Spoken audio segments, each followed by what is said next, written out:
नमस्कार मंडळी, आज तुम्हाला गुळाच्या साटोऱ्या कशा करते ते सांगते. ही माझ्या सासूबाईंची रेसिपी आहे. 2 वाट्या मैदा, 1 वाटी किसलेले खोबरे, 1 वाटी कणिक, इकडे तुम्हाला गरमरीत कणिक जर मिळाली तर अजून चांगलं, 1 वाटी बारीक रवा, 1 मोठी वाटी गूळ, सगळं साहित्य घेतलेलं आहे. 2 वाट्या मैद्यामध्ये 2 टेबलस्पून तुपाचं मोहन घातलं. इकडे तुम्ही गरम तुपाचं मोहनसुद्धा घालू शकता आणि हे सगळं मोहन हाताने मैद्यामध्ये छान मिक्स करून घेतलेलं आहे. आणि तुम्ही व्हिडिओमध्ये बघू शकता, हाताने चोळून चोळून हे मैद्यामध्ये छान मिक्स करून घेतलेलं आहे. त्यानंतर कोमट दुधामध्ये हा मैदा भिजवून घेतला आणि एका साईडला मुरत ठेवलेला आहे.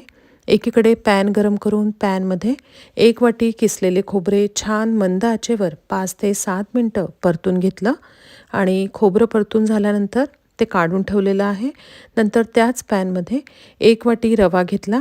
मला इकडे खूप बारीक रवा नव्हता मिळाला, म्हणून जो मिळालेला आहे तोच रवा मी वापरलेला आहे. रवासुद्धा मंद आचेवर 5 ते 7 मिनटं छान भाजून घेतला आणि तोसुद्धा काढून ठेवला. त्यानंतर 1 वाटी कणिक घेतली. कणिकसुद्धा पॅनमध्ये 5 ते 7 मिनटं छान भाजून घेतली आणि हे सगळं मिश्रण एकत्र काढून ठेवलेलं आहे.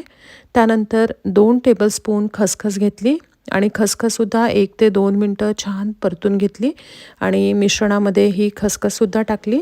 आणि शेवटी ह्या मिश्रणामध्ये थंड झाल्यानंतर 1 मोठी वाटी बारीक केलेला मऊ असा गूळ घातला आणि सगळ्या मिश्रणामध्ये हा गूळ हाताने छान चोळून चोळून एकजीव केलेला आहे. इकडे तुम्ही 2 ते 3 चमचे कोमट दूध किंवा पाणीसुद्धा हे मिश्रण एकजीव करताना वापरू शकता.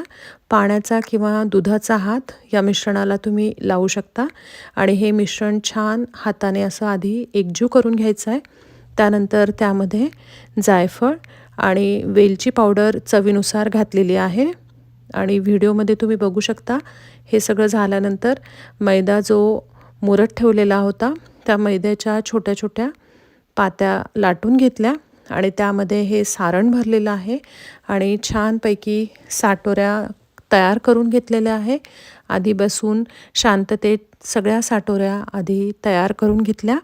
त्यानंतर तेल गरम करून मंद आचेवर तेलामध्ये या साटोऱ्या तळून घेतलेल्या आहेत आणि या साटोऱ्या चवीला खूप छान लागतात. तुम्हीसुद्धा नक्की करून बघा. धन्यवाद.